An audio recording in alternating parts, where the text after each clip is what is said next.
Сәлем достар, мен сіздерге қалай жеткіземіз.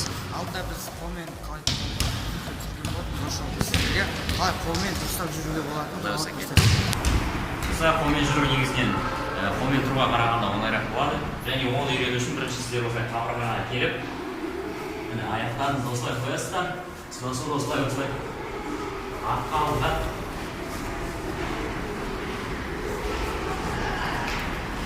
Жүру арқылы кейін осылай жерге келіп жасасаңыздар болады. Содан соң тағы шетке жүруге болады. Қараңыздар, осылай шетке сосын оны жасаңыздар. Осылай жүру арқылы үйренуге болады. Сонымен достар, қолмен жүруге арналған өте жақсы жаттығулардың бірі ол осылай көп отжимание жасау.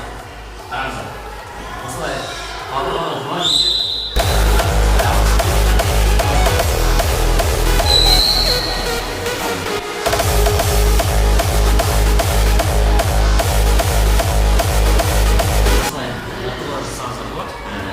сіздер үш подход жасайсыздар осы жаттығуда.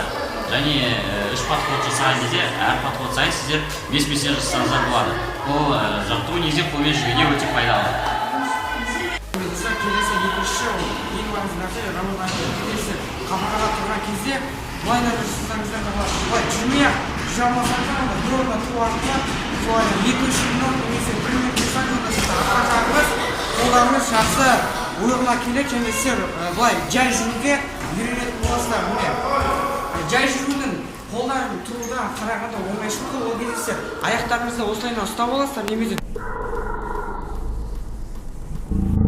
осылайынан істегенде оңай болады және сіз сол арқылы баланс ұстайсыздар тепе-теңдікті. Міне аяқ былай кетіп бара жатқанда бүкіл вес алдыға қарай кетеді. Сол кезде қолдарыңызды осылайынан істейсіз, сонда үйренесіздер. Міне былай болады.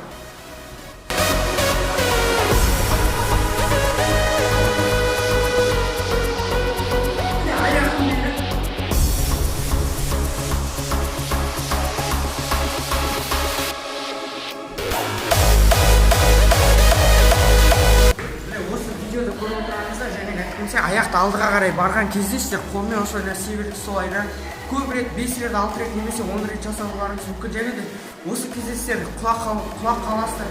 Былайынан болады. Осылайынан құлайсыздар немесе бетпен жабысуыңыз мүмкін. Ол орында әрине күлкілі шығар, бірақ та ондай болады. Ондай менде де болған. Жерге қадаласыздар. Құлайсыздар, одан қорықпаңыздар. Себебі сіздер осындай жаттығу жасасаңыздар, онда өздеріңізге сенімді боласыздар.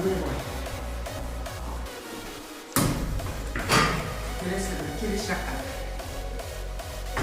осылайынан жасасаңыздар аяқты сол кезде үйреніп қаласыздар. Алдыңғы біз видеода айтып өткендей сол жаттығулар жасасаңыздар болды. Қолмен жүру негізі өте оңай болып саналады. Және де қолмен жүруге арналған тағы да бір жаттығу ол қабырғада тұрғанда сіздер 1-2 минут тұрып айтқанда ол кезде сіздер бірінші екі қолмен тастап осылайынан.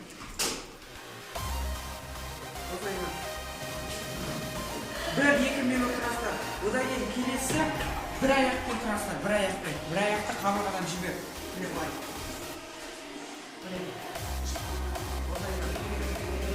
Сосын келесі аяққа ауысыздар. Сосын былайынан тұрасыздар. Сол кезде сіздер бүкіл балансты ұстау дегеніміз тіпті екі аяқты былай емес, былайынан жүре аласыздар.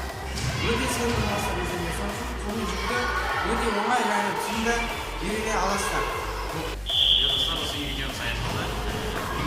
Бүгінгі видеода сіздер қалай қолмен жүруді үйренесіздер деп сенеміз. Негізінен үйрену өте қиын емес. Ол жаттығу негізінен оңай жаттығуға жатады. Негізі және Рамазан айтып өткенде сіздер қолмен жүруді бірінші үйренгеніңіздер ол былай бір орта тұрып болады. Негізі бірінші қолмен тұрып үйрену керек, сосын қолмен жүруді үйрену керек. Біздің жаттығуларды дұрыстап әрі екінші рет осы видео қарап күнделікті жасай берсеңіздер сіз міндетті түрде қолмен жүруді үйрене аласыздар. Осы видеомыз аяқталды. Сау болыңдар.